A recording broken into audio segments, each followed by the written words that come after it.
Mantenham-se de pé todos os passageiros do comboio suburbano. Se a burguesia tem seu expresso da meia-noite, a classe trabalhadora tem o comboio suburbano. Eu sou o Lucas Faria. Hoje o nosso tema é acerca de Israel. Nós temos, dessa vez, um convidado especial, o João Jordão, logo falará com vocês. Temos também Igor Marques e Sal Pereira, que são já nossos habituês do nosso podcast. Lembrando a todos nossas redes sociais, Facebook, Comboio Suburbano Podcast. Estamos no Twitter, Comboio Suburba 1, número 1. Temos o nosso e-mail, comboiosuburbanopodcast@gmail.com. Para nossa felicidade, todo episódio nós estamos sinalizando uma marca de desempenho das nossas redes sociais. A marca da vez, para nossa alegria, é a marca de 1.000 seguidores da nossa página do Facebook. Essa semana nós já tivemos algumas publicações especiais, diferentes, além dos nossos episódios. Pedimos, como de costume, para que todos possam ir lá visitar, se atualizarem acerca dos nossos conteúdos, também partilharem e compartilharem, tendo em vista que nosso trabalho, tudo isso que a gente faz aqui é para vocês e por vocês, e quanto mais gente puder ter a oportunidade de partilhar, de ter nossos debates, para participar conosco, melhor para nós. Sem mais delongas, então, já começando efetivamente com o episódio, conforme referi, o nosso tema de hoje é o Estado de Israel. Vamos começar, então, com o nosso convidado, que é o João Jordão, que tem mais propriedade sobre o tema, justamente por isso, obviamente, que ele foi convidado, e vamos pedir, então, para que ele possa fazer uma nota introdutória acerca do Estado de Israel, como que ele foi criado, quando, por quê, e um pouco já das consequências da criação do Estado de Israel. Bem-vindo, então, João Jordão. Fique à vontade, então, para fazer sua nota introdutória. Obrigadíssimo, Lucas, e toda a gente. Eu vou fazer mesmo uma nota muito, muito breve, e se eu me alongar demasiado, obviamente, interrompam-me. Eu vou partir isto em 5 partes. Primeiro, 5 partes espero muito breves. Primeiro, a fundação de Israel e a lógica de um ponto de vista do Estado de Israel, portanto, qual é a lógica fundadora do Estado de Israel. Vou falar um bocadinho rapidamente da dita guerra árabe-israelita, depois muito brevemente sobre a guerra dos 6 dias. Em quarto lugar, o reconhecimento, digamos assim, de uma força política palestiniana importante do Estado de Israel. E em quinto, eu vou-lhe chamar simplesmente, como é que eu ia dizer, o teste de o Israel como Estado que usa uma população indígena como cobaia para todo tipo de experiências. Se calhar é a parte em que eu me vou alongar um bocadinho mais. Muito rapidamente, o Estado de Israel começa em 1948 e este é o primeiro facto a assentar. Porque é que é um facto que o Estado de Israel começa em 1948 e é tão importante dizer isto?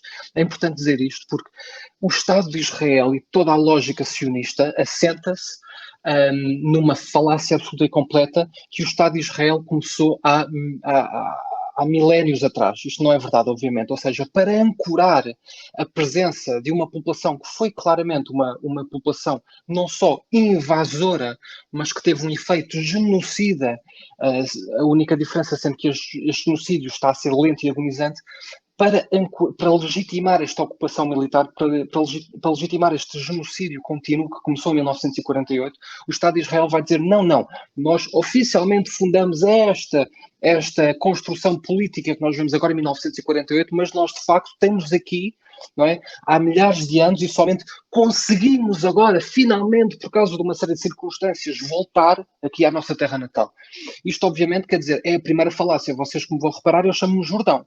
Agora, mas seria absolutamente louco eu dizer assim, podemos chamar Jordão, segue-se naturalmente que os meus descendentes vêm da Jordânia, eventualmente, que até pode ser verdade, e, portanto, eu posso aparecer lá na Jordânia e escolher arbitrariamente um pedaço de terreno que eu vou chamar como sendo o meu. Se calhar, não sei, um pequeno terreno interessante à beira do Rio Jordão, talvez, que por acaso é uma das fronteiras, não do Estado, acaba por ser uma fronteira do território que é controlado pelo Estado de Israel, porque é entre a Cisjordânia e a Jordânia. Isto, obviamente, não faz sentido absolutamente nenhum, não é?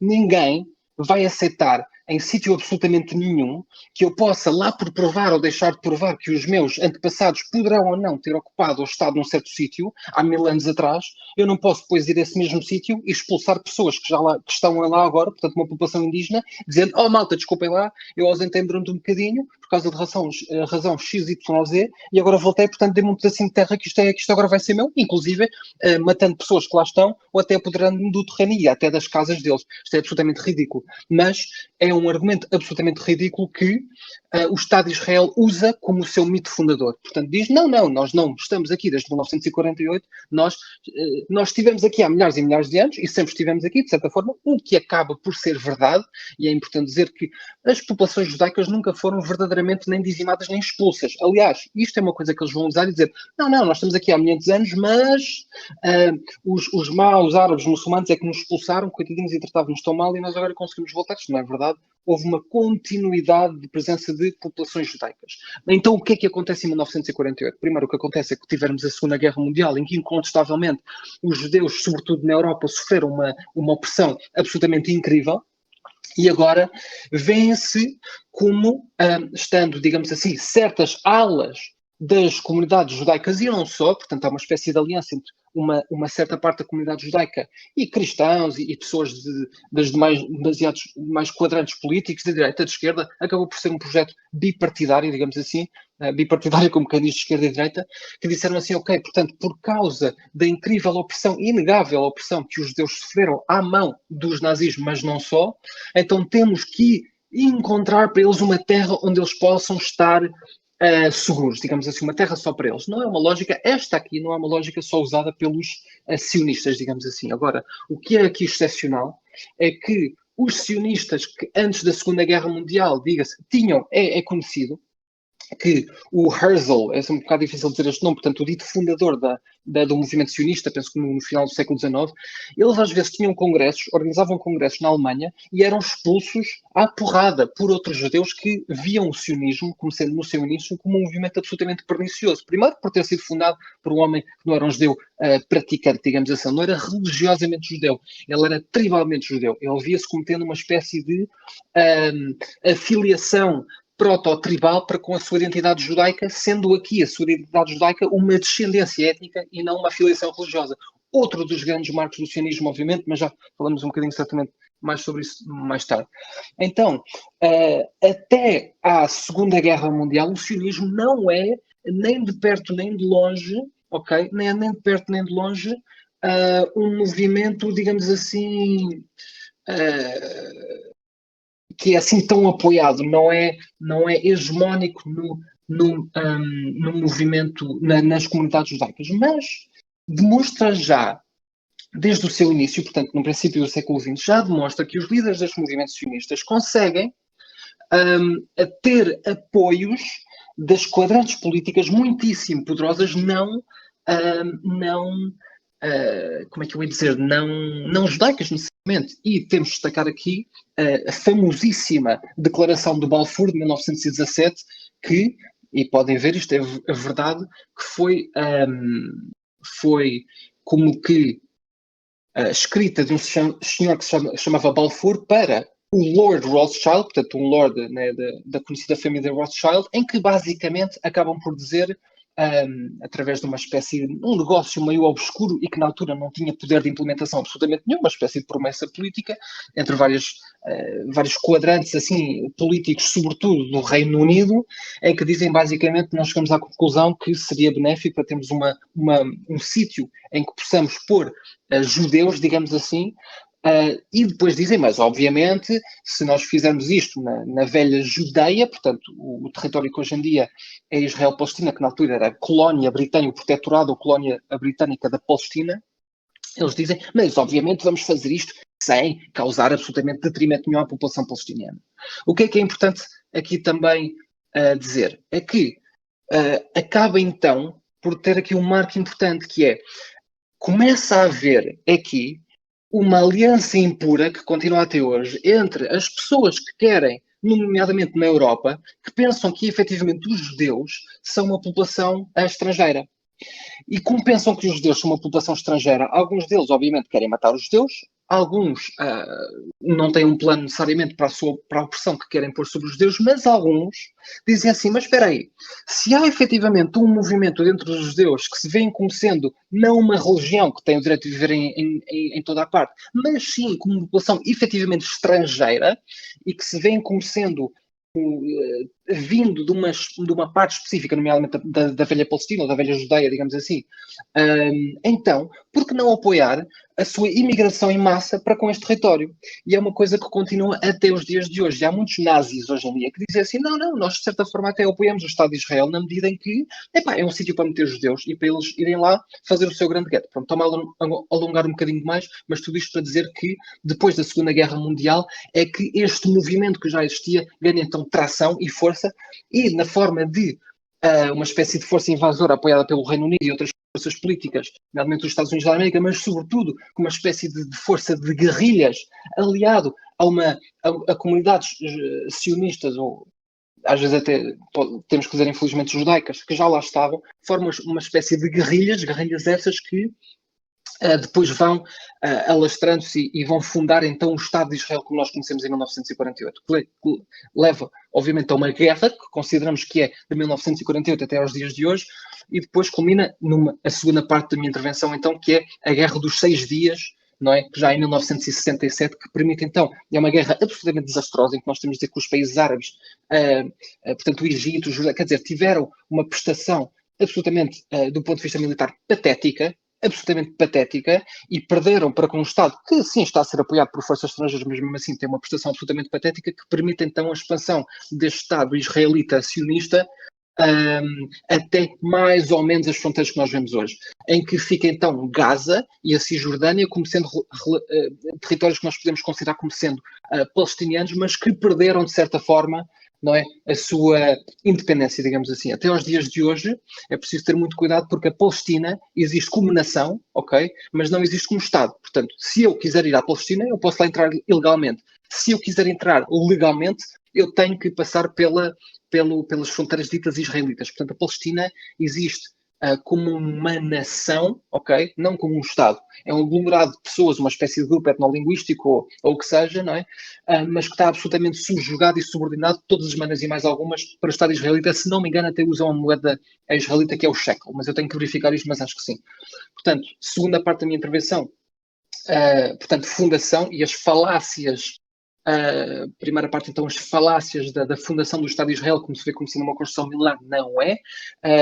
O nascimento estranho e algo perverso e as alianças perversas do Estado sionista. Segunda parte, esta tal Guerra dos 6 Dias, e depois em 1993 nós temos os Oslo Accords, e que acabam por ser sob a alçada de um suposto acordo de paz. O que acaba por acontecer é que estas invasões e usurpações de território absolutamente perversas acabam por ser de certa forma aceitos por uma nação palestiniana que está obviamente de joelhos.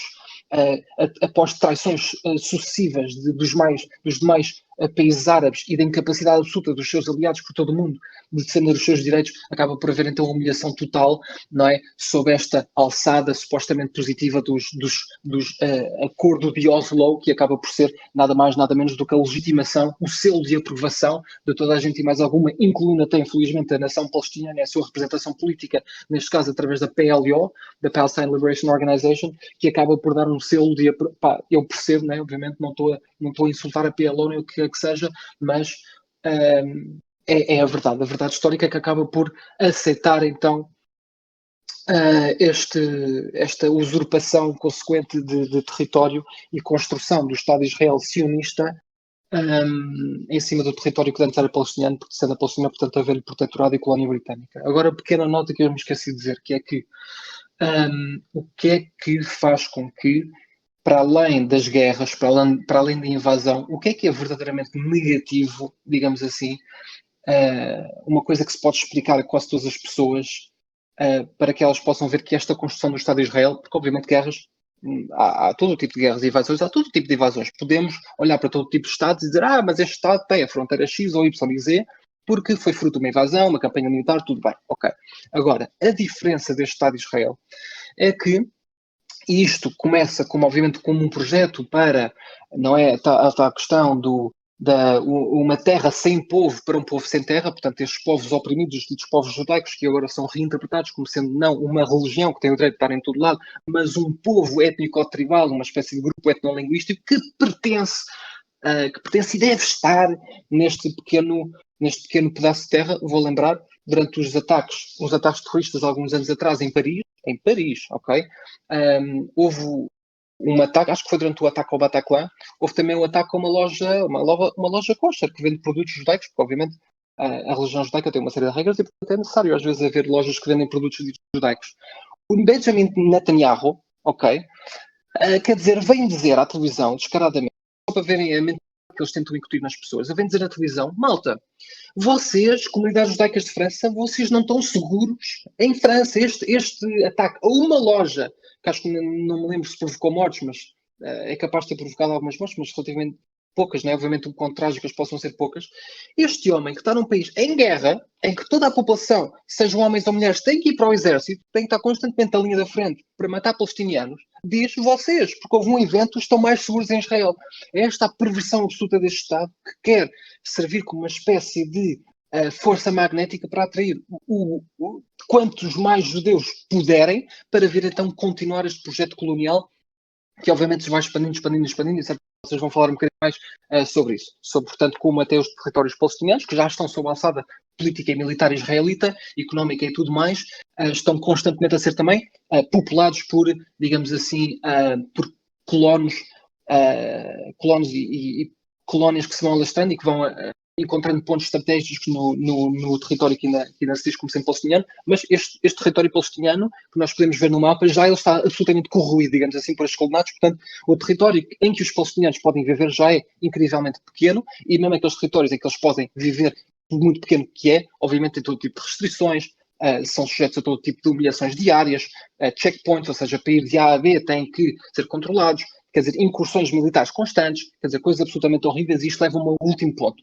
que é o que eu chamo o Estado de Israel agora a tornar-se uma espécie de, uma coisa absolutamente vergonhosa, uma construção militar tentacular com influência global e que faz, dentre todas as coisas perversas que fazem, talvez a mais perversa de toda para mim, que é que isto é uma tendência que se vai alastrando há décadas, eles sempre de certa forma fizeram isto, mas hoje em dia fazem de uma forma absolutamente desavergonhada, que é o seguinte, que é que o Estado de Israel usa a população indígena palestiniana como uma cobaia para as suas armas e para os seus sistemas de vigilância. Ou seja, nós vemos, se nós formos a uma qualquer feira de venda de armas pelo mundo inteiro hoje em dia, nós vamos encontrar empresas israelitas e com o seu sotaque proto-hebraico dizem yes, we have these weapons that we use against the terrorists. Ou seja, eles dizem, nós temos estas armas que nós usamos e estão provadas, ok? Provadas que funcionam contra os terroristas. E os terroristas, obviamente, estão a falar pura e simplesmente da população palestiniana, seja ela civil ou aliada a um partido político ou qualquer que seja. Ou seja, eles vangloriam-se pelo mundo inteiro a dizer os nossos sistemas de vigilância, e diga-se de passagem, o Estado de Israel tem uma imensa capacidade tecnológica, há que dar mérito onde ele é efetivamente merecido. Haverá poucas construções políticas que conseguiram efetivamente ter uma capacidade de engenharia e técnica e tecnológica tão alta per capita. É absolutamente impressionante isto aqui é porque, mais uma vez, este movimento sionista perverso, a qualquer oportunidade, consegue então até servir como uma força parasítica na própria comunidade judaica, ou seja, mesmo os que são, obviamente, contra o Estado de Israel, e é importantíssimo lembrar isto, mesmo assim o Estado de Israel consegue ir buscar algumas das coisas positivas que nós podemos tendencialmente associar às comunidades judaicas e usá-la a seu favor, nomeadamente, para continuar o seu projeto colonial. E é verdade, ok? E temos que ver que há muito tempo uma tendência para as comunidades, para algumas comunidades judaicas terem esta cultura de potenciar o conhecimento e potenciar o amor pela ciência e potenciar o amor pela academia, o que é uma coisa obviamente excelente e positiva, mas o Estado de Israel conseguiu tornar isto e conseguiu usurpar esta tendência cultural para construir uma espécie de mais uma vez uma força tentacular militar que usa os palestinianos como cobaia. Vou-vos dar um exemplo. software de vigilância de comunicações. Há imensas empresas que têm negócio aqui na Europa, na América, que são de genes ou que têm centros de pesquisa em Israel. E eles podem depois dizer que pois nós conseguimos, num cenário de guerra ou quase guerra efetiva, nós conseguimos testar as nossas armas, os nossos sistemas de reconhecimento facial, os nossos sistemas, as nossas armas, não é como a Uzi, os nossos tanques. Portanto, eles podem verdadeiramente ir ao resto do mundo e dizer: nós sabemos como lidar com estes terroristas. Se tu tens um terrorista no teu país, e depois, diga-se de passagem, eles vendem estes sistemas e estas armas a tudo e mais, incluindo a países árabes, incluindo a países de maioria islâmica, ok? Portanto, há certos países como os Estados Unidos da América, como a Índia, que tem hoje em dia, e há algum tempo, sobretudo a Índia, é de há pouco tempo, que tem estados tendencialmente, portanto, islamofóbicos, etc., que adoram, então, por esta razão também, fazer negociatas com o Estado de Israel, mas um pouco por todo o mundo, então, vê-se então esta nova realidade e vemos até, por exemplo, ultimamente, não sei se vocês, é incrivelmente decepcionante, o comediante Jerry Seinfeld, acho que quase todos nós crescemos a ouvir as piadas deles e não sei o quê, que metem fotos na internet a dizer nós fomos a Israel e aparecem lá com qualquer comando israelita que lhes vão ensinar como lidar com armas, como pegar nas armas. Portanto, Israel torna-se quase então como um campo de férias para pessoas que querem aprender a lidar com armas, sempre num contexto racista, obviamente, que vê a população indígena como sendo bárbara, como sendo, portanto, merecedora desta opressão e vigilância constante. E, portanto, Israel, hoje em dia, infelizmente, não é só um projeto absolutamente racista e colonial e que usurpa a cada dia mais terra da população indígena e, portanto, da nação palestiniana, mas está-se a tornar uma força motora por trás das forças fascisantes um bocadinho por todo o mundo, não é? Que é a ironia do destino. Portanto, é um Estado que não poderia ter sido criado nos seus moldes atuais sem a força perversa do fascismo no princípio do século XX, mas que agora começa então a fazer essas alianças com fascistas, protofascistas e autoritários um bocadinho por todo o mundo para seu benefício, e isto penso que é uma componente extremamente interessante. Peço desculpa se me alonguei um bocadinho, e é aqui que eu acabo então esta introdução em 5 partes. Não, obrigado, Jordão. Realmente é um tema bastante complexo, com muitos elementos históricos e analíticos. Realmente não é fácil fazer um contexto, e você conseguiu fazer muito bem dentro do possível. Bom, ainda nessa questão do contexto, a próxima pergunta é para o Saul. O Jordão colocou um pouco mais, não tantos elementos factuais, até porque exige um estudo, até nas nossas dicas culturais eu vou trazer algum material que possa dar mais elementos, mais de estudo, mais factual, de uma forma didática, mas ainda nessa coisa do contexto, tendo em vista que o momento do surgimento do Estado de Israel, ou então quando da migração, quando se levou a população judaica, aquilo que restou dela na Europa, e levou-se para onde atualmente é o Estado de Israel, o território palestino. Há algum ingrediente, na tua opinião, Saul, de justiça histórica, de uma necessidade, ou é apenas se haver ali apenas um desejo colonial, um projeto, até pela questão do sionismo, que não é a mesma coisa que judaísmo? Como que você vê isso, Saul, por favor? Essa questão da justiça histórica, ou do caráter de justiça histórico que pudesse existir na criação do Estado de Israel, é como quase tudo na criação do Estado de Israel, extremamente perverso pela maneira como se manipulam coisas, realidades materiais efetivas, de maneira a irem numa determinada direção. E isso até é, para mim, muito comparável com outros fenómenos que acontecem a certa altura no continente europeu, de tentativas de pseudo-socialismos heterodoxos cuja solução para a opressão das classes trabalhadoras e proletárias na Europa eram os projetos utópicos coloniais, em zonas coloniais, que eram muito bonitos do ponto de vista da criação de um novo homem, de uma nova sociedade, mas eram à custa dos que lá estavam, nessas zonas coloniais. E Israel, nesse sentido, acaba por ter um pouco uma semelhança com esses projetos, porque efetivamente, há uma injustiça cometida contra os judeus, que não é só o extermínio, não é só o Holocausto em si na Segunda Guerra Mundial, é todo o antissemitismo europeu que vem desde os primórdios até agora, porque ainda hoje existe. Há essa injustiça que é real, que é efetiva, que é palpável, que é estudável, e depois é apresentado para essa injustiça o tipo de solução que só, aqui posso parecer, se calhar com um camarada nosso, que um pouco mais identitário, que só um branco poderia pensar, que é, vamos corrigir esta injustiça cometida contra os judeus, dando-lhe a terra em que estão os palestinianos, ou, sendo mais assertivo, dando-lhes a terra dos palestinianos.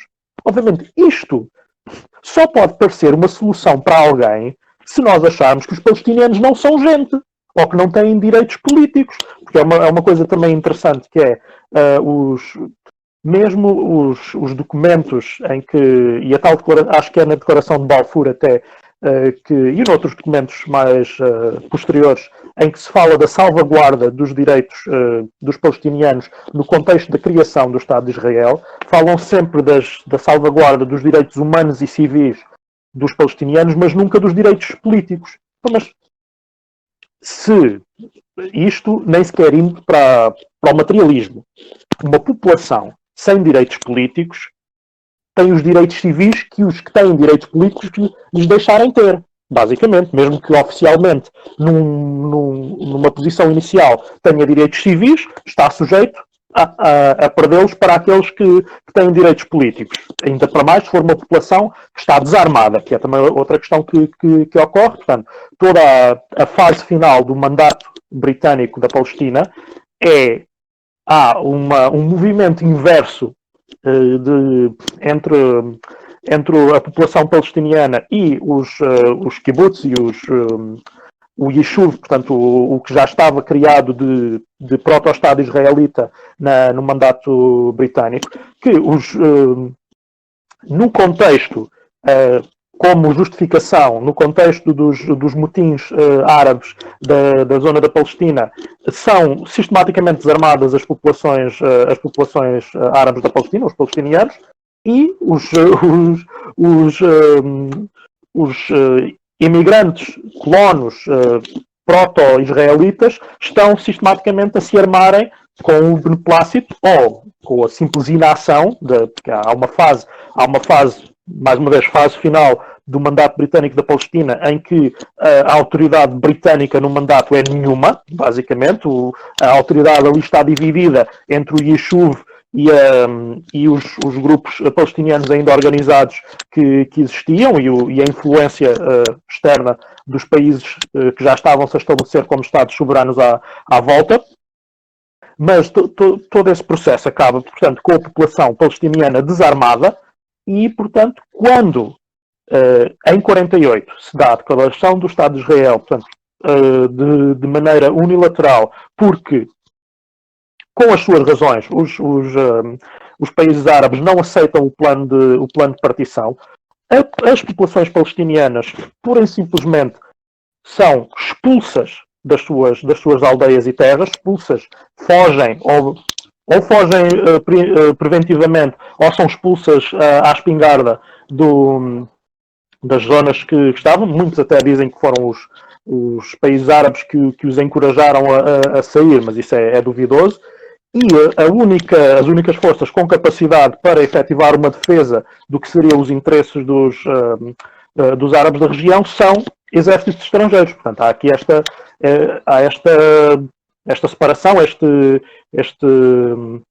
esta clivagem que os palestinianos nesse momento têm uma capacidade nula, praticamente, de se defenderem a si próprios. Portanto, é daí que se cria a questão da Nakba, portanto, a Nakba, portanto, a tragédia da expulsão dos palestinianos, e o Estado de Israel só é possível ser criado a partir do momento em que essas pessoas saíram. Portanto, todo o Estado de Israel, toda a questão que se possa falar depois, mais tarde, quando se fala da violência de parte a parte, mas os palestinianos também fazem e acontecem, porque há terrorismo, porque há isto, Israel defende-se.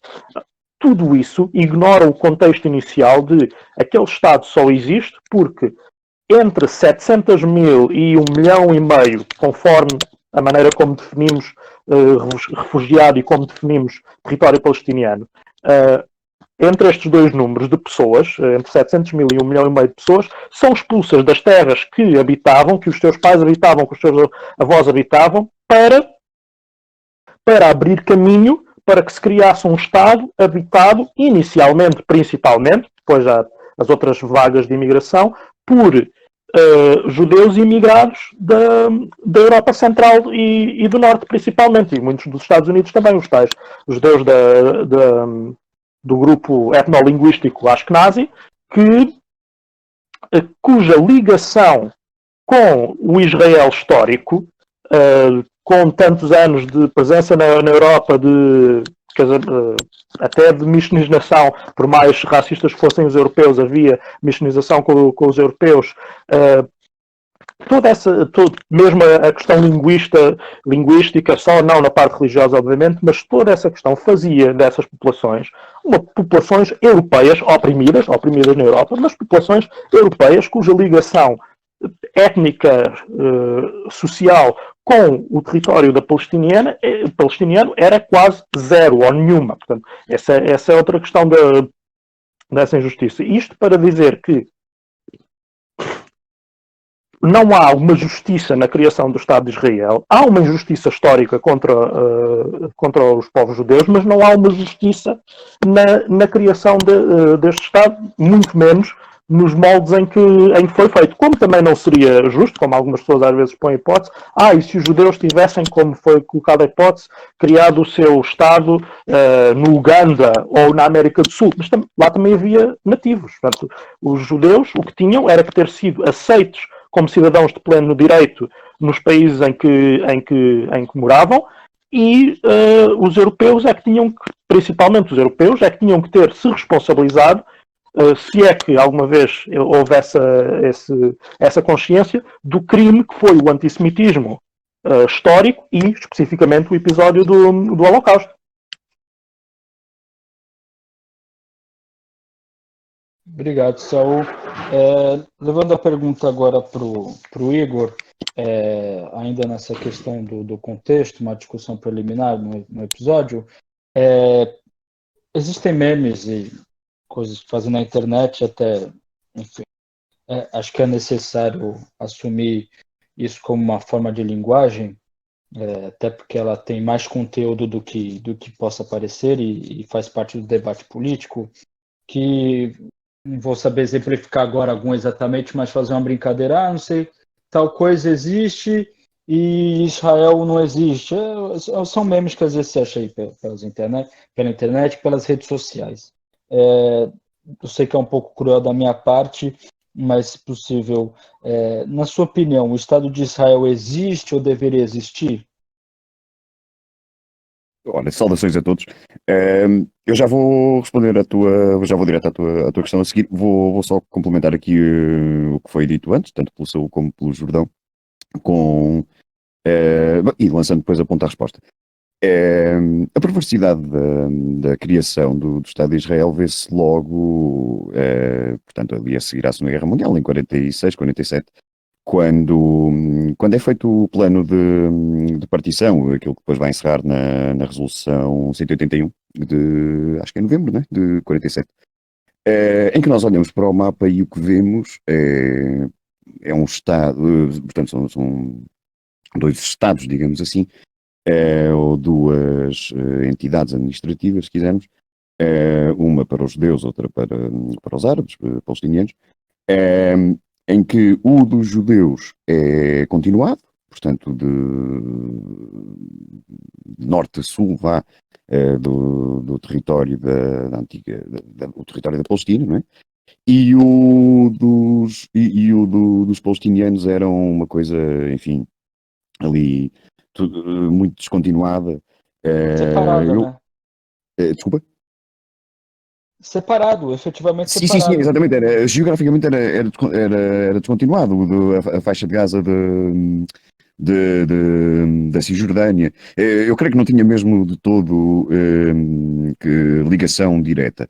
E, bom, isso desde logo, quer dizer, torna um Estado inviável. E depois ainda por cima mais a questão de Israel, perdão, de Jerusalém lá no meio, o que obviamente ainda punha mais inviabilidade e perversidade até em cima desta questão da criação do Estado de Israel. Ainda outra questão que o senhor referiu e muito bem, a questão dos Estados do mundo árabe e muçulmano, que na época existiam e que tinham assento nas Nações Unidas, eles votaram todos contra esse plano. O plano é obviamente aprovado, mas é aprovado com os votos do primeiro mundo, basicamente, incluindo a própria União Soviética.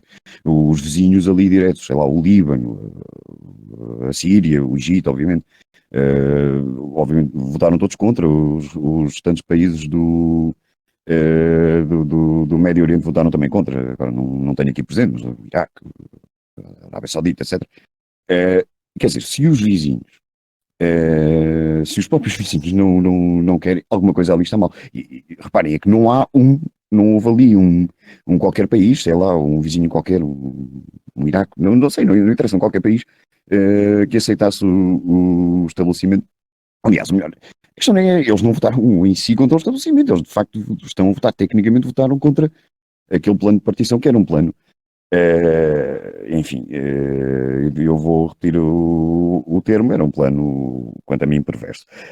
Respondendo à tua questão, obviamente que não, Israel não tem o direito a existir, eu acho que isto aliás foi um dos, na minha opinião, um dos grandes defeitos do discurso anti-imperialista contemporâneo da esquerda, é ter deixado cair esta questão de Israel e a questão de a solução ser, como falaremos depois mais à frente, a solução ser um só Estado, chamado Palestina, um Estado laico e multinacional, ou multiétnico, multirreligioso, como quisermos chamar. Obviamente que Israel, por tudo aquilo que já foi dito até aqui, desde o mito fundador, enfim, que se baseia em. Baseia-se na Bíblia, quer dizer, desde logo, não é?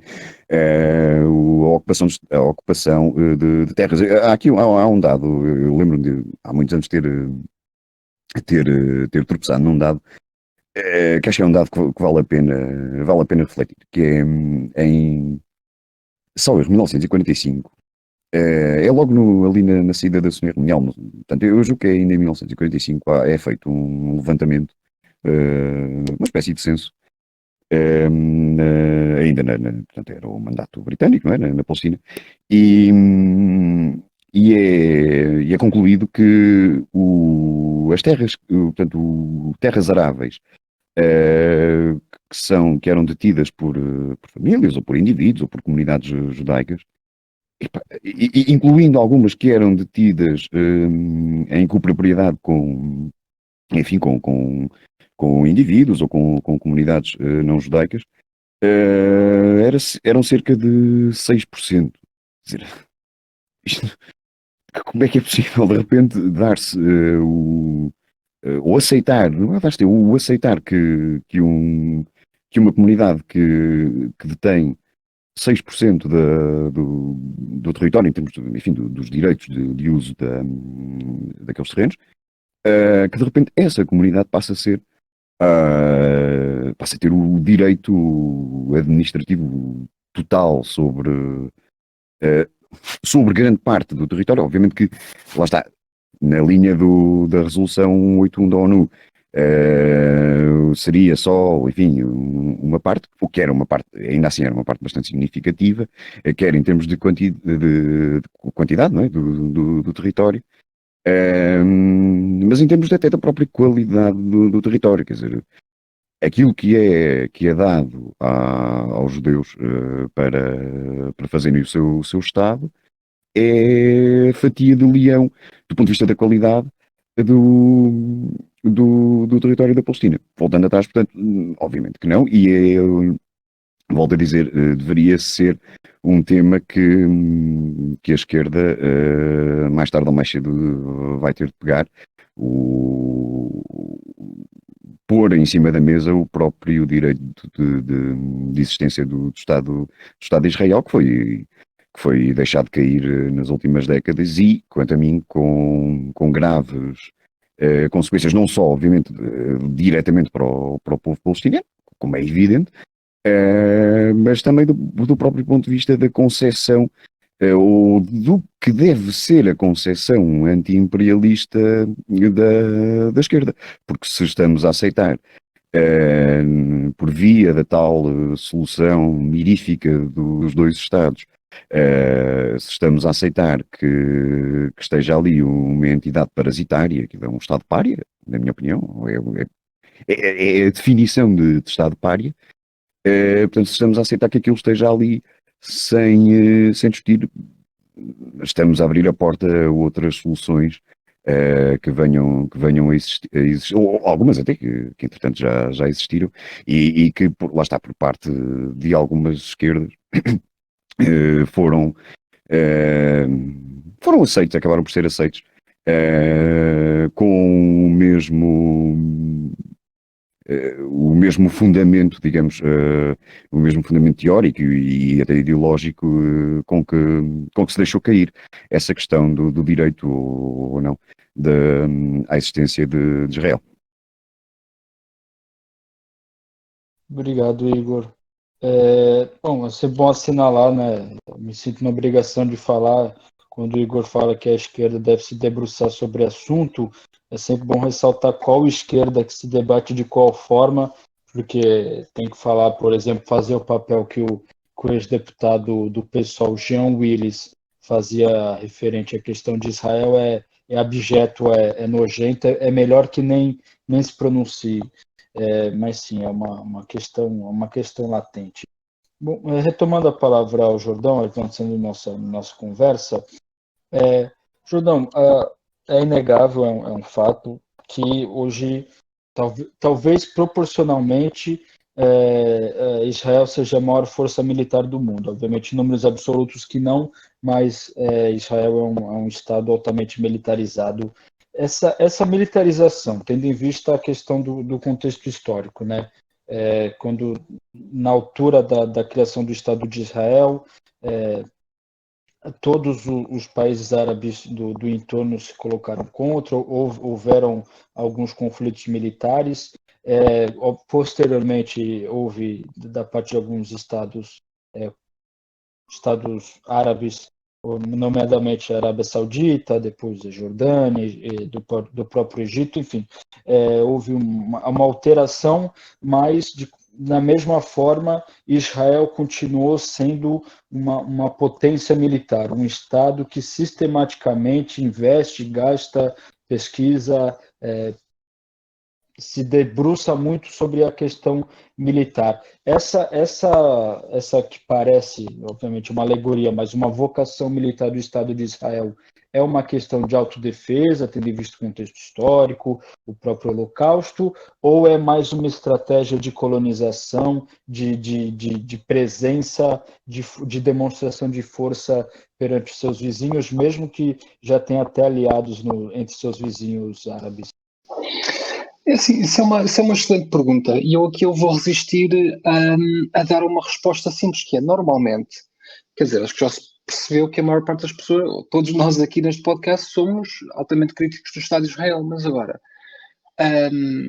o Estado de Israel, uma das razões pela qual eles se podem permitir a ter este poderio militar, esta obsessão militar, esta sociedade extremamente militarizada, e como disse o Saúl tocou nisso, e isso é extremamente importante, que é, eles podem efetivamente a qualquer altura dizer, mas existe efetivamente o perigo de um qualquer palestiniano ou de uma qualquer pessoa de nos tentar atacar.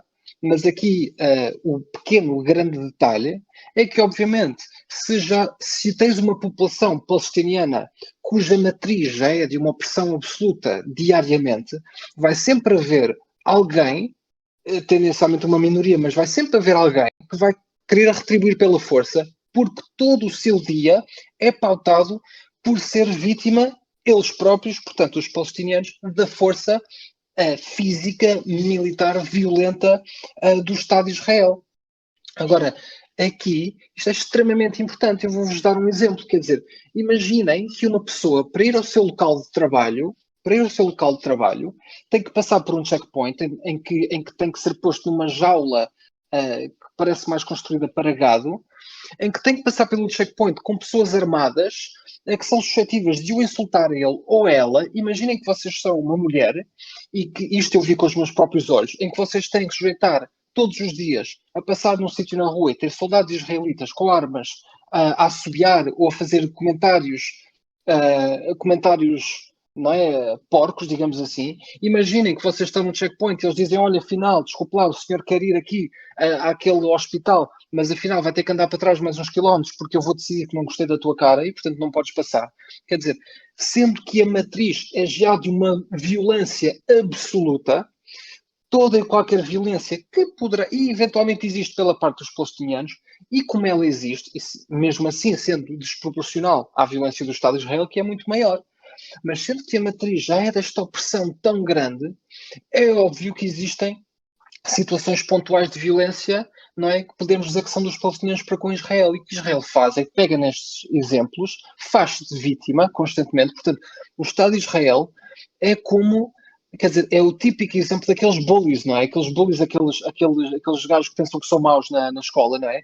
Que mandam vir com toda a gente e tentam gozar com toda a gente, mas depois quando alguém se atreve a responder, depois aí vão-se prontamente fazer de vítimas. E o Estado de Israel é absolutamente exímio a fazer este jogo político, que é, atacam, oprimem, matam, são culpados por linchamentos, quer dizer, fazem tudo e mais alguma coisa. Uma humilhação constante, quer dizer, há até incidências em que vemos carros blindados a enviar, isto é verídico, a projetar água de esgoto para dentro da casa das pessoas. Quer dizer, o que o Estado de Israel faz para fazer com que, não só matando muitas vezes impunemente palestinianos, mas a complexidade de que eles são capazes para fazer com que a vida dos palestinianos seja tão insuportável quanto possível, precisamente para eles irem embora, digamos assim, para os tentar expulsar tanto quanto possível.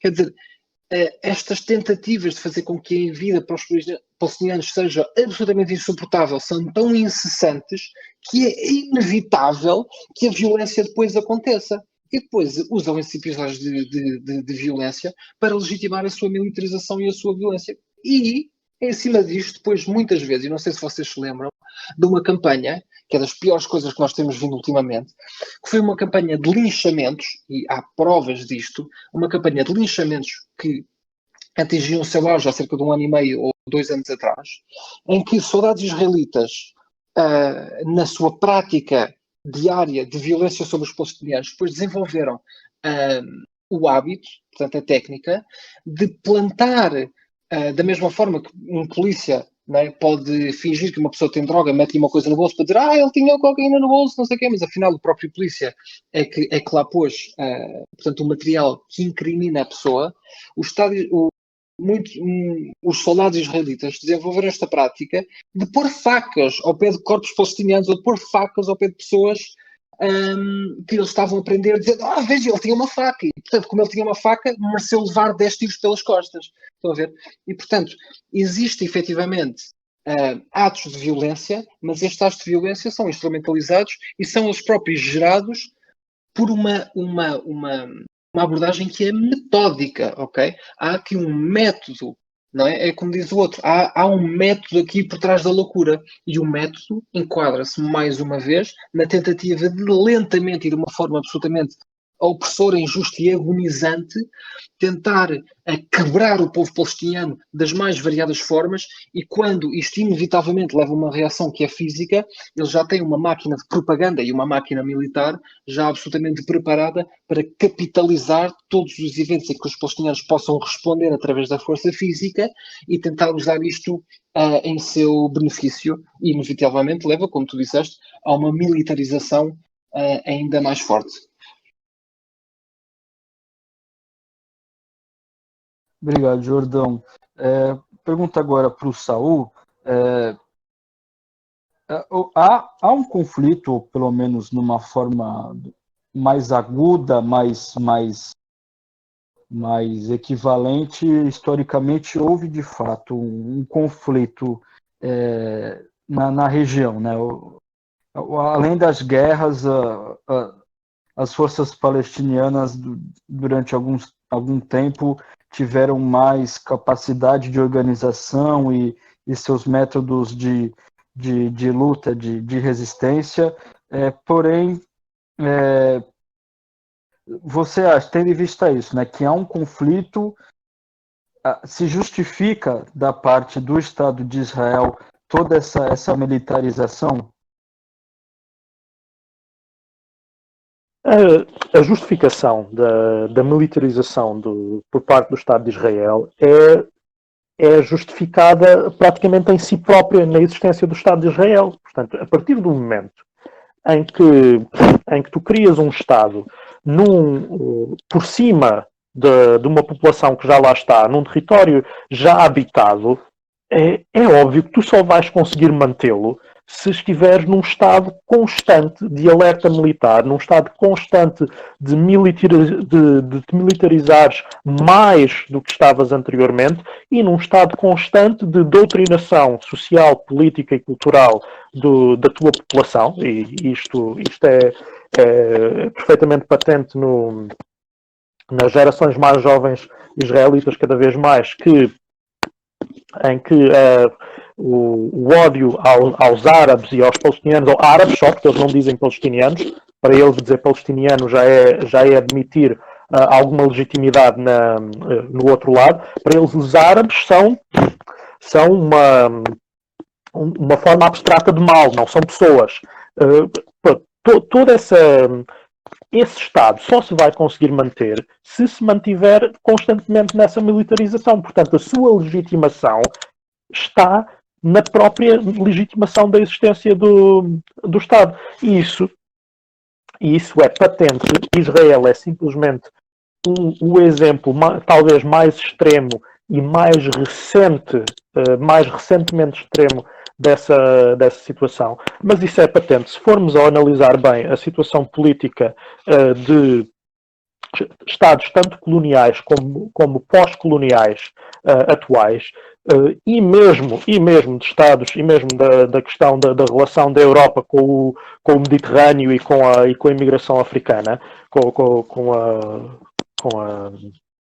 a vala comum, a tragédia da vala comum que em que se torna o Mediterrâneo, e que nós vemos que a manutenção destes estilos de vida, destes Estados ocidentais, demoliberais, pós-Segunda Guerra Mundial, só se consegue exatamente mantendo a opressão das populações periféricas, e neste caso populações nativas, e isso vê-se nos Estados Unidos. Os Estados Unidos cada vez mais levam para o nível do bizarro a maneira como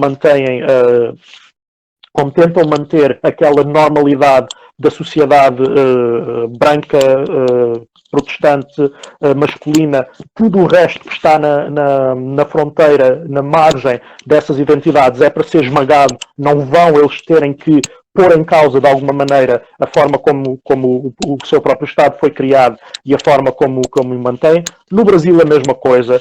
Toda a violência de Estado do Brasil nas favelas, contra os indígenas, está baseada nessa necessidade de manter aquela normalidade que só se consegue manter assim, a normalidade da classe média brasileira, do cidadão de bem, só se mantém dessa maneira. A normalidade do estilo de vida da União Europeia e da Europa em geral só se mantém mantendo as populações dos territórios dos quais nós extraímos recursos fisicamente distantes da Europa, portanto, seja pela barreira do Mediterrâneo, seja pelas barreiras artificiais criadas nas fronteiras. A Austrália, a mesma coisa.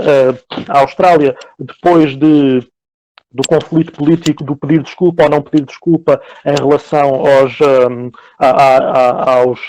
maus tratos aos aborígenes, hoje em dia é normal determinadas criaturas irem à Austrália fazer as suas palestras sobre o quão atrasadas eram as sociedades aborígenes e o quão importante é a presença civilizatória lá, porque exatamente os australianos, como todos estes exemplos que eu acabei de dar, necessitam dessa legitimação cultural e social e política para não se terem de confrontar com a realidade do que eles próprios criaram e daquilo em que estão a viver. E neste caso, Israel é a mesma coisa. Israel só a legitimidade da militarização de Israel e das respostas militares de Israel existe no contexto de que só assim se consegue manter aquela construção política naquela região. Portanto, enquanto eles tiverem essa capacidade,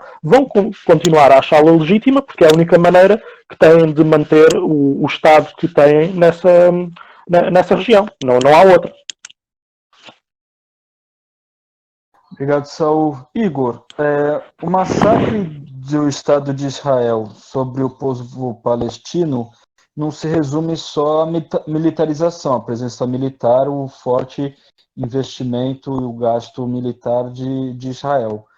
Tem também outras formas de controle, de massacre, de violência, nomeadamente o controle do acesso à água potável, à comida, à informação, o controle da informação, enfim, o acesso ao diálogo, à comunicação com países estrangeiros. Diga mais sobre isso, Igor, por favor.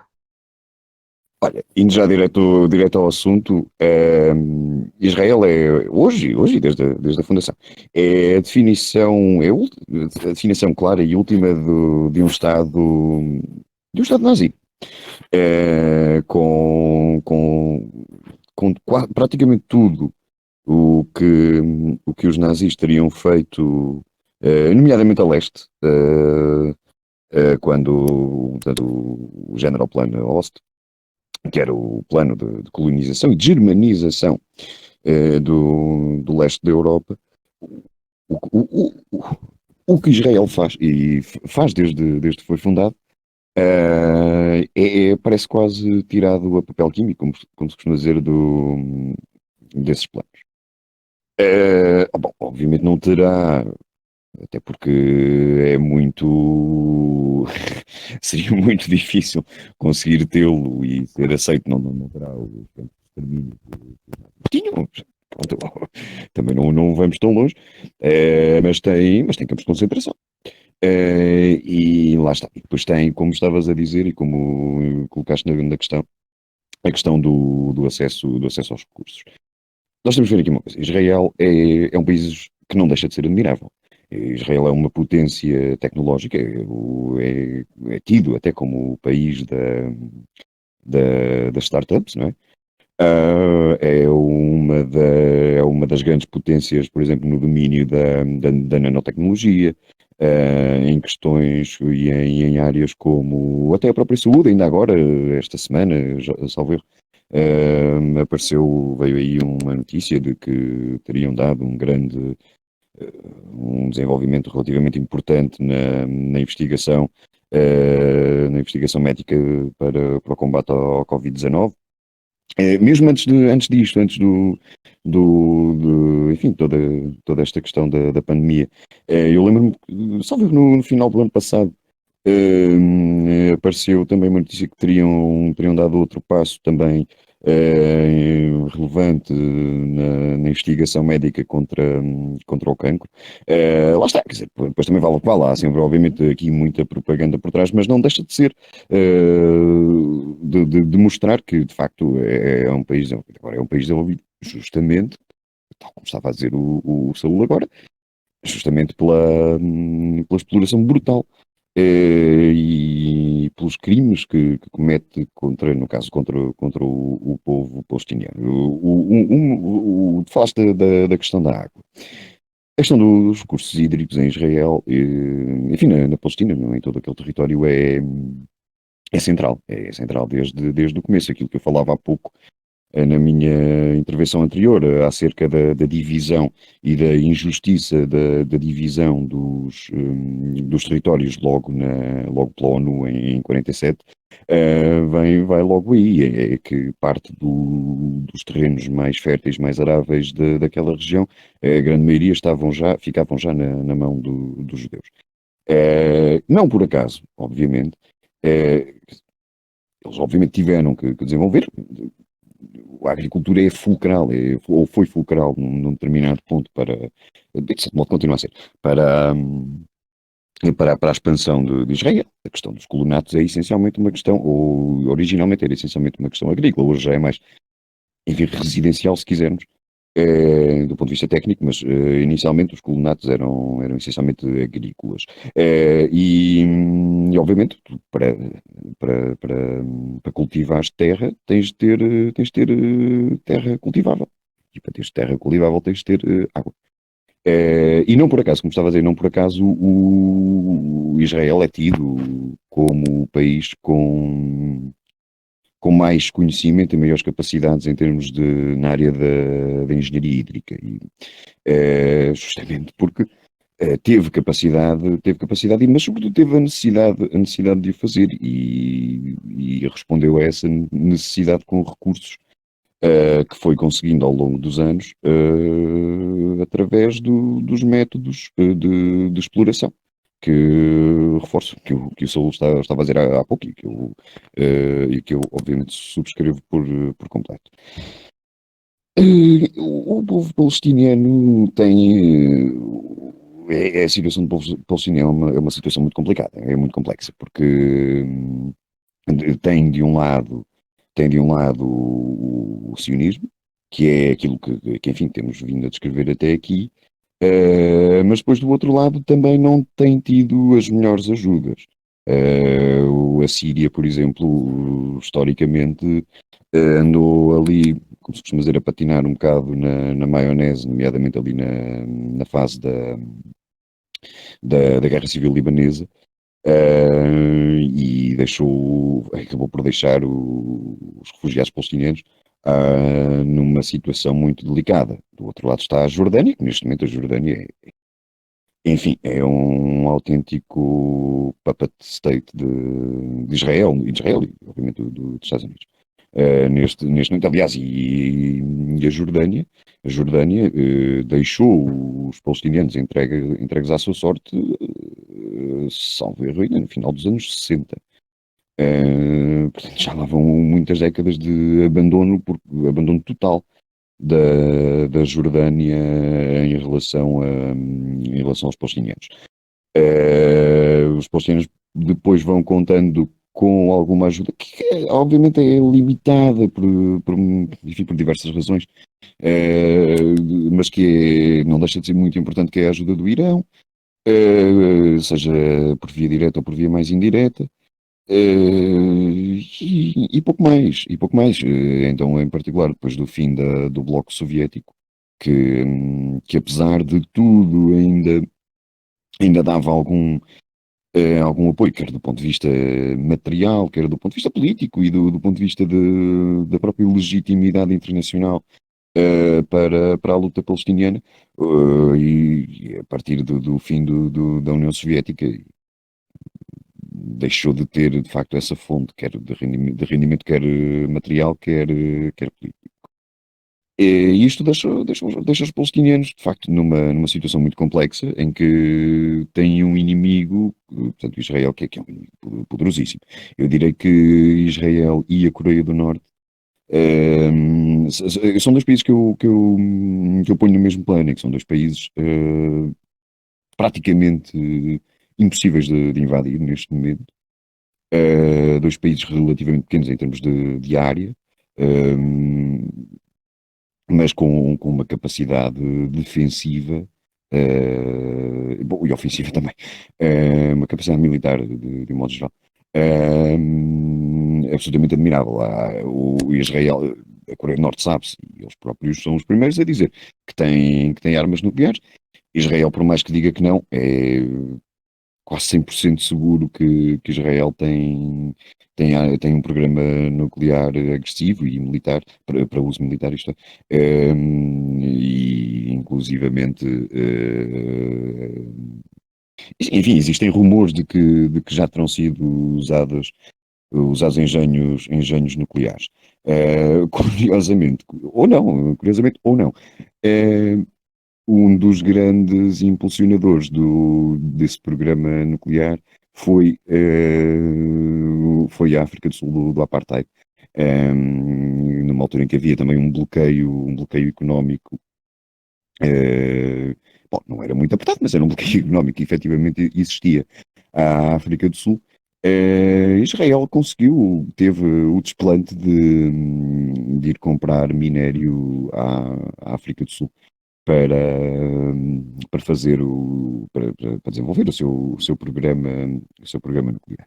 E este é o grande problema aqui da Palestina, quer dizer, é que não tem, e é difícil prever que num futuro imaginável, já nem digo médio prazo, quer dizer, imaginável que haja, a menos que haja um cataclismo, um evento qualquer que enfraqueça brutalmente Israel, que fortaleça brutalmente os palestinianos, vai ser muito difícil dar a volta a esta situação sozinhos. Portanto, vão ter de recorrer à ajuda internacional, e a ajuda internacional vai ter que vir, mais tarde ou mais cedo, vai ter que vir dos vizinhos imediatos, portanto, em particular a Síria, o Líbano e a Jordânia, que deveriam ser os primeiros interessados, não só em ajudar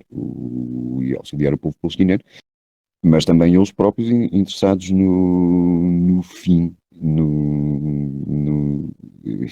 para não usar aqui enfim, palavras mais fortes e com outras conotações, mas no fim do Estado de Israel, que vai ter de ser em algum ponto na história, vai ter que ser feito, e vai ter que ir para a frente a ideia do estabelecimento de um Estado único, como dizia há pouco, um Estado único chamado Palestina, portanto uma república democrática, laica e pluricultural e plurinacional. Com isto leva, obviamente, porque isto é a única solução. Isto é a única solução pacífica possível, e pacífica e duradoura. Quer dizer, não há outra. Não há 2 Estados, não há 3 Estados, não há 2 Estados e meio, ou seja lá o que for. Não há. Quer dizer, nenhuma dessas soluções tem futuro, tem viabilidade. Está mais do que comprovado. A única solução é esta: é um Estado único. Ela vai existir.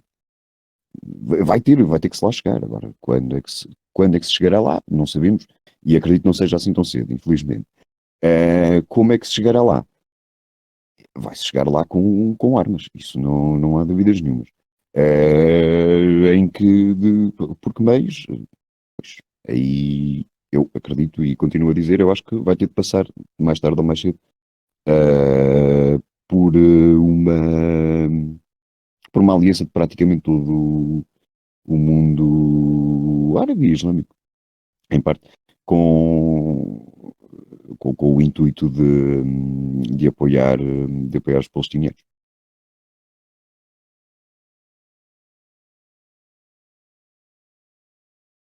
Obrigado, Igor. Bom, agora no final você já adiantou um pouco então da nossa última pergunta. Bem que é a última pergunta desse episódio, mas eu fiquei com a impressão de que temos muita coisa para falar ainda sobre o tema. É interessante a gente conversar sobre o tema segunda parte, ou um outro episódio, a gente pode desenrolar mais esse tema. Mas enfim, então, Jordão, e as soluções, então, já que o Igor já adiantou um pouco, o que fazer, o que fazer na conjuntura imediata, enquanto Israel cada vez mais se consolida de todas as formas como uma potência, um país com um Estado com muito poder dentro da região, em que o movimento palestino aparentemente está cada vez mais enfraquecido, mais desarmado, sofrendo esse boicote, esse massacre, esse verdadeiro apartheid. E se existe alguma solução dentro dessa conjuntura, ou se é necessário construir uma nova conjuntura, se isso passa por um ressurgimento do movimento comunista internacional, que a esquerda a nível global possa novamente ter uma perspectiva revolucionária, anti-imperialista. Como que você vê? Quais são as soluções? O que fazer com o povo palestino? A diáspora palestina também é sempre bom relembrar. O povo judeu, se é viável pensar ou se há possibilidade de, dentro daquele território, haver algum tipo de coexistência, ou se há alguma solução que retire aquela população daquele território. O que fazer, então? Qual o futuro? O que deve se fazer referente à região? É assim, acabaram de dizer, e eu concordo completamente, como as coisas estão agora, ter um Estado palestiniano não é viável, obviamente, porque primeiro não seria um Estado, seriam dois. Seria Gaza e a Cisjordânia. A única solução viável no mundo, não é ideal, nunca vai ser ideal, mas seria obviamente um só Estado, como já foi dito, com direitos iguais para toda a gente. Mas para isto acontecer, o que é que seria necessário? Seria necessário uma implosão de toda a lógica sionista, porque afinal de contas, se a lógica da construção do Estado e a razão pela qual nós temos pessoas, nomeadamente nos Estados Unidos da América, mas um pouco por toda a parte, a doar dinheiro ao Estado de Israel, porque veem o Estado de Israel como sendo a legítima casa dos povos judaicos, então nós sabemos que toda a lógica do Estado israelita está alicerçado sobre um conceito de suposta exclusividade que os povos judaicos devem ter, não é, sobre aquele território. Quer dizer, isto aqui torna as coisas muito mais complicadas. Portanto, nós sabemos que ter um Estado palestiniano provavelmente não é viável. Tivemos que capitular, de certa forma, para com esta potencial solução de um só Estado, porque nós sabemos que toda a lógica do Estado israelita é absolutamente incompatível aos mais variados níveis, e nós podemos entrar em maior detalhe. Temos o Jewish Land Fund, que é uma espécie de uma organização que é importantíssima na anexação de novos territórios. Quer dizer, a lógica da democracia, como a democracia israelita, que obviamente exclui os palestinianos, quer dizer, aquilo já está construído de raiz para ser tudo menos um só Estado que vai dar direito pleno aos palestinianos. E ainda para mais, o Estado de Israel também está assente numa lógica em que, para além, como eu já disse, usa os palestinianos como cobaia para as suas armas e tudo mais, usa também os palestinianos, obviamente, como fonte de mão de obra barata. Portanto, aquilo já está ali construído com uma série de componentes que fazem com que um Estado Israel que dá oportunidades, nem falo sequer de direitos, que dá oportunidades iguais a todos, está obviamente muitíssimo longe. Mas, ao mesmo tempo, há coisas que eu acho que as pessoas, o movimento palestiniano está a passar uma espécie de depressão, e eu tenho notado isso durante os últimos anos. Está a passar uma depressão que é notável, mas eu penso que mesmo assim há muitíssimas coisas que são aqui importantíssimas. Uma delas é o que os israelitas chamam a ameaça demográfica. Quer dizer, não há maneira absolutamente nenhuma, que o Estado de Israel não vai conseguir ter um equilíbrio, digamos assim, necessário entre, penso que são os 7 milhões de israelitas e 4 milhões de palestinianos. Vai haver cada vez mais ou palestinianos ou, eventualmente, pessoas que já têm uma certa ascendência árabe no Estado de Israel. Porquê? Primeiro, porque aquelas populações de Israel que mais se reproduzem são os judeus ortodoxos, e eles próprios muitas vezes não enviam os seus filhos para o exército e são uma resistência, muitas vezes, dentro do Estado de Israel. Depois, porque os palestinianos tendencialmente têm taxas de natalidade um bocadinho mais altas. E depois, quer dizer, porque as vagas de migração massiva que sempre houveram, que sempre acabaram por alimentar o contingente demográfico israelita, estão no passado, não é? Eu não estou a ver uma situação em que nós vamos ter centenas de milhares de judeus ou sei lá, eventualmente cristãos, não vai acontecer, não vão haver vagas de migração massiva para alimentar, portanto, o Estado de Israel demograficamente para que eles permaneçam para que eles tenham um contingente necessário para fazer com que aquele território, como eles queiram, que seja só populado por judeus ou sionistas ou israelitas ou pronto, da lógica de exclusão de palestinianos que eles usam.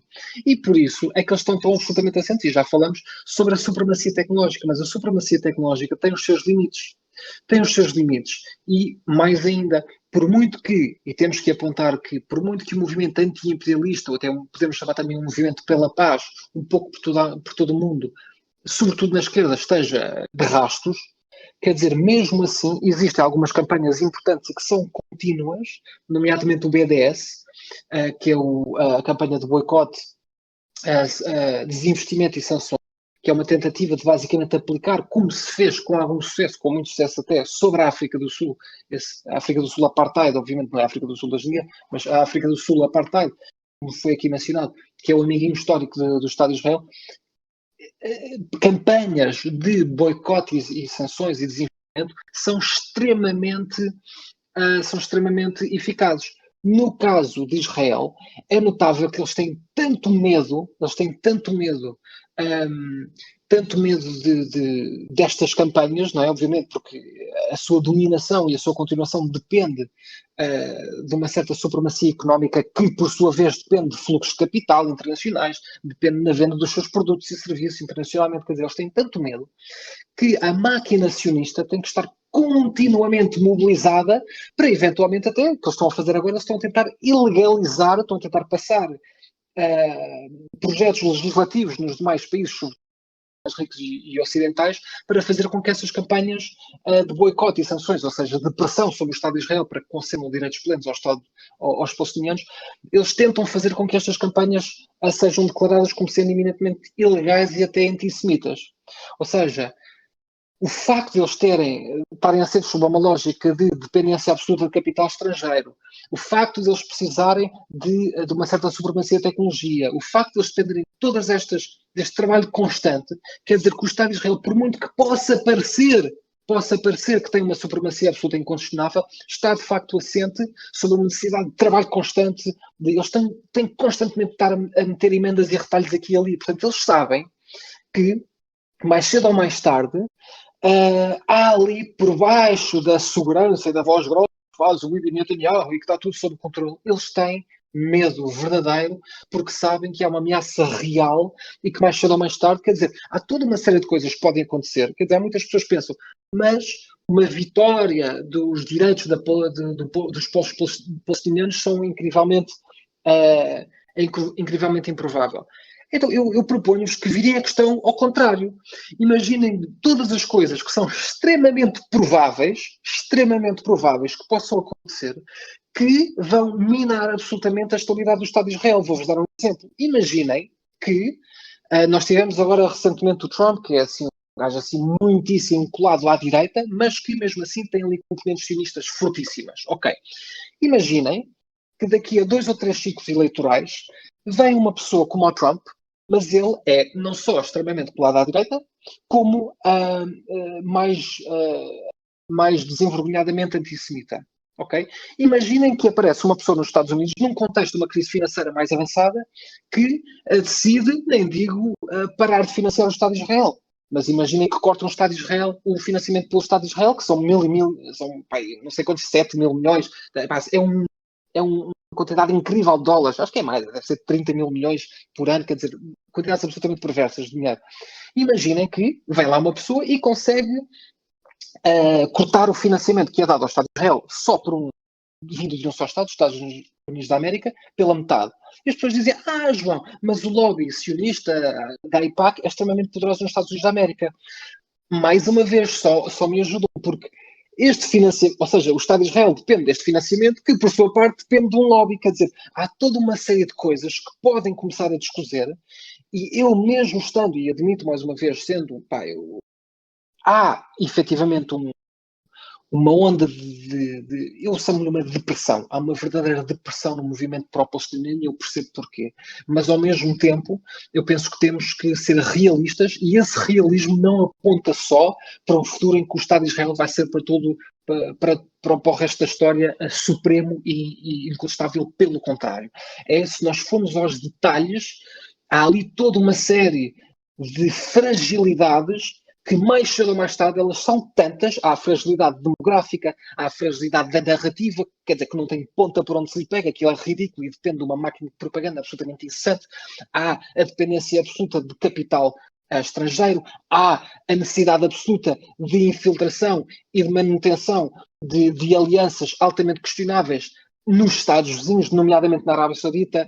Quer dizer, há toda uma série de coisas que é só preciso uma dessas coisas quebrar, digamos assim, e o Estado de Israel depois vai entrar. Quer dizer, vamos ver que em vez deste Estado aparentemente dominante e hegemónico, vamos ter um Estado extremamente frágil. E eu digo isto, só para acabar, eu juro que é a minha última intervenção, eu juro que para adicionar um componente um bocadinho mais controversa, digamos assim, que é, para simplificar a coisa, e eu peço desculpa porque vai ser um bocadinho controverso, mas eu vou mesmo ter que vos fazer considerar isto, que é, historicamente, sempre houveram movimentos, muitas vezes apoiados pelos piores dos antissemitas, que conseguiram convencer, coagir e obrigar, muitas vezes através da força e através da violência, obrigar certas populações judaicas a aceitarem um estado de confinamento espacial, alegando que este confinamento espacial vai beneficiar a segurança do povo judaico. Nunca funciona. Nunca funciona. Mais cedo ou mais tarde, torna-se penosamente óbvio que no mundo em que efetivamente existe imenso antissemitismo, que pôr o máximo de número de judeus num espaço pequeno, em nome da sua segurança, é sempre uma armadilha, é sempre uma má política, é sempre uma estratégia desastrosa. E o Estado de Israel, se nós formos para além de todos os detalhes que são importantes, está assente nesta lógica. Lógica esta que não foi feita com o pleno consenso da comunidade judaica. Foi feita sob pressão absoluta e completa no contexto do final da Segunda Guerra Mundial, em que as comunidades judaicas estavam absolutamente traumatizadas e que se deixaram, não todas obviamente, mas de certa forma usurpar e enganar por este movimento sionista. Mas lembrem-se que o movimento sionista está assente nesta lógica de confinamento espacial, ou seja, o que eles dizem é, vamos pegar num bocadinho de espaço de terra e vamos fazer com que este espaço seja só para, ou quando possível, para judeus, e aqui esta terra vai ser nossa. E aqui vamos ser seguros, e aqui vamos ser prósperos. Não funciona. Há, portanto, um erro estratégico absolutamente fulcral no meio disto tudo, que está na raiz da lógica sionista, e mais cedo ou mais tarde, eu penso que nós, no movimento palestiniano, e foi lembrado aqui que a União Soviética foi um dos primeiros países, se não menos o primeiro país a apoiar, a reconhecer o Estado de Israel, se não eu vou só deixar aqui com um paradoxo, que é, eu sou, e vocês todos certamente são, absolutamente pró-palestinianos.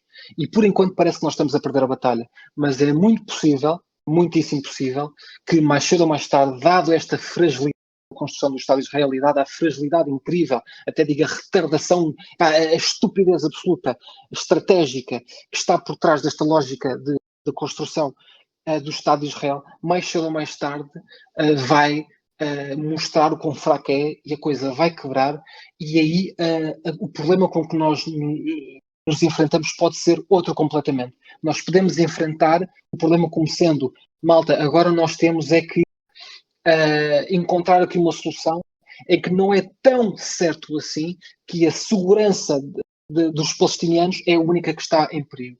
Podemos muito rapidamente ver uma mudança rápida em que a segurança do próprio povo israelita possa estar em perigo e, obviamente, nesse caso, nós temos que apoiar uma solução humanista em que esta grandíssima tragédia que nunca devia ter acontecido, que é obviamente a fundação do Estado colonial, racista e tudo mais israelita, pode se tornar numa coisa muitíssimo má para os dois lados, mas também para o Estado israelita. Portanto, por agora, temos que reinvigorar o movimento palestiniano, ser intransigentes relativamente à defesa da nossa primeira preocupação, que é a segurança e prosperidade do povo palestiniano, mas lembrando sempre que as coisas podem mudar muito rápido e que o que nós queremos verdadeiramente e o que só se pode enquadrar ali por razões históricas é ali, aquele território só pode ser gerido por uma entidade que permita a coabitação de todo tipo de povos e todo tipo de regiões, porque é um sítio que interessa toda a gente um pouco. Cristãos,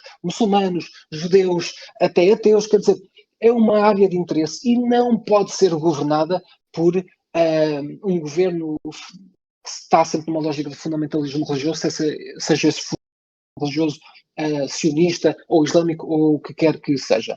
E, obviamente, para sermos práticos, se quiserem hoje, amanhã, fazer uma coisa imediata para defender os direitos dos povos palestinianos, existem maneiras de fazer pequenas doações ou grandes doações de dinheiro para palestinianos, existem instituições e, obviamente, apoiem as campanhas de BDS, apoiem as campanhas de boicote, desinvestimento e sanções contra os produtos israelitas e, sobretudo, aqueles que são apoiados pelas instituições que estão mais ligadas ao Estado de Israel, e isso faz moça. Eles gostam sempre de fingir que não faz moça e gostam de fingir que não têm medo, mas eles têm medo da campanha de BDS e por isso é que eles tentam lutar contra ela e fazer com que esta seja declarada como sendo ilegal. Obrigado, Jordão. Saul, contigo agora. O que fazer, como fazer, as consequências aí, por favor. Aqui, o que fazer é muito difícil apresentar aqui algo que não tenha já sido apresentado anteriormente, mas acho que é uma abordagem importante a fazer na questão de uma lógica anti-imperialista, portanto, de apoiar as estruturas que no terreno estão a combater ainda hoje o colonialismo sionista. É preciso, principalmente, a estrutura atual do BDS ser fortalecida, aí concordo com o Jordão, e também ir desmontando cada vez mais a narrativa, cada vez mais esta propaganda que é muito forte. A propaganda israelita é muito forte na desumanização dos palestinianos e na desumanização dos muçulmanos. Isso é uma das questões que é mais importante. Só se consegue pôr em causa a legitimidade das ações do Estado de Israel se se colocar em causa a desumanização dos árabes, dos palestinianos e dos muçulmanos em geral. Nessa questão da narrativa e da propaganda é muito importante. É muito importante enfraquecer a força política das igrejas evangélicas no Ocidente, nos Estados Unidos, no Brasil e até na Europa, porque é muito das igrejas evangélicas que vem, e da componente política das igrejas evangélicas, que vem o suporte místico-teológico à realidade do Estado de Israel e também deixar de ter esta ideia de que o normal é sempre apoiar Israel e pôr como nota de rodapé os direitos humanos dos palestinianos, como se deixemos que, por uma questão de moda, que foi muitas vezes o que aconteceu a certa altura na esquerda ocidental, esquerda liberal, que deixou a causa palestiniana deixou de ser sexy, deixou de estar na moda, e então deixou de ser uma coisa que para algumas pessoas valesse a pena apoiar e suportar. Portanto, principalmente o desmontar da narrativa, o suporte anti-imperialista das estruturas no terreno esta narrativa só sobrevive principalmente se as pessoas continuarem a acreditar explicitamente ou não que os muçulmanos, os árabes e os palestinianos são menos que os outros, são menos que os ocidentais, que os israelitas. Portanto, é essa narrativa que tem mesmo que ser destruída. Obrigado, Saul. Agora, Igor, também suas soluções e já as considerações finais. Olha, em relação às soluções, no geral já foi tudo dito. Eu gostaria só de acrescentar aqui uma coisa. Aqui a questão de é preciso termos, nós à esquerda, é preciso termos alguma atenção também com as infiltrações de extrema-direita neste campo da pró-Palestina, que são infiltrações que existem, aliás, até já há vários anos, portanto, isto não é propriamente novidade. Mas de facto temos de ter sempre essa atenção. Complementar ainda aqui o que o Saúl disse agora, em relação ao posicionamento dos evangélicos. Eu vou dar aqui um exemplo. Isto não é uma realidade só dos Estados Unidos. Aliás, o Saúl foi o primeiro a dizer isso, que falou na Europa. Isto aconteceu em Portugal em 2007 ou 2008, agora não me recordo. Eu estive presente numa manifestação em frente à Embaixada de Israel, ali ao pé de Saldanha, e do outro lado havia uma contra-manifestação, ou se calhar nós é que queremos a contra-manifestação, isso já não sei, já não me lembro, de apoio a Israel, que tinha sido promovida por um organismo, uma associação, uma treta qualquer, evangélica e não propriamente judaica, nem nada que se parecesse. Portanto, esta é uma realidade também relativamente próxima de nós. Portanto, não havia, eu julgo que aquilo não tinha ligação a nenhum partido. Pá, já não me recordo agora, mas eu creio que não estava lá ninguém de nenhum partido. Eventualmente, se calhar, se fosse hoje, a história já seria diferente. Mas pelo menos naquela altura de facto não havia, e quem estava por trás daquilo eram uns fulanos evangélicos quaisquer. Hum, eu queria dar aqui ainda uma consideração acerca do conceito de antissemita. Quando discutimos Israel, de facto, Israel e não só, mas enfim, sumarizando isto na questão de Israel, nós também discutimos conceitos, e conceitos de semântica, obviamente, né? E há o do povo judeu, que não vamos agora entrar por aí, porque isso daria um episódio dos longos, eventualmente até mais longo do que este já vai. E depois há a questão do antissemitismo. Eu gostaria só de reforçar o seguinte: eu recuso-me, de um modo geral, a utilizar o termo, e acho que nós, à esquerda, devemos começar a ter alguma atenção a isto, a utilizar o termo antissemitismo para referir o antijudaísmo. O antijudaísmo é uma coisa, o antissemitismo é outra coisa. O antissemitismo, na medida em que, como o próprio termo indica, é, portanto, contra algo que é feito ou que é dito contra as populações semitas. O maior praticante mundial, portanto, o campeão do antissemitismo é o Estado de Israel. Porque é de facto o que é que acontece em Israel. Nós vemos um Estado liderado, portanto, administrado, dirigido e habitado, não é? Por europeus, essencialmente, portanto, muito já de segunda e terceira geração ali, mas portanto, era gente que veio da Europa para lá, a impor e a cometer os mais diversos crimes que todos conhecemos e que já aqui têm sido descritos hoje sobre as populações autóctones, essas sim, populações semitas. É preciso também usarmos cada vez mais este termo, o antissemitismo. Quem o faz, quem pratica antissemitismo é Israel.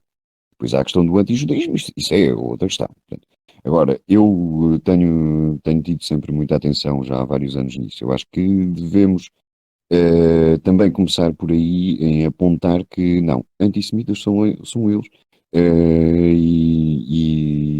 e quando nos querem acusar de alguma coisa, ao menos que acusem de antijudaísmo. E pronto, agora, não tenho assim, de facto, já muito mais a acrescentar àquilo que foi dito. É de facto um tema interessantíssimo. Eu acho que é mesmo dos temas em termos de política internacional, porque encerra uma série até de conceitos, como eu disse há pouco, que vão servir para a análise e para o debate de outros temas da política internacional, desde logo a questão do colonialismo, a questão do imperialismo, até a questão, como eu referi, a questão de Israel ser o protótipo quase de um Estado nazi, etc. Tudo isso faz de facto deste tema um tema muito interessante que vale a pena estudar, e eu acho que a esquerda deve ter muita atenção a este tema. Vale a pena estudar e vale a pena tê-lo sempre na ordem do dia, à esquerda, quando falamos de política internacional.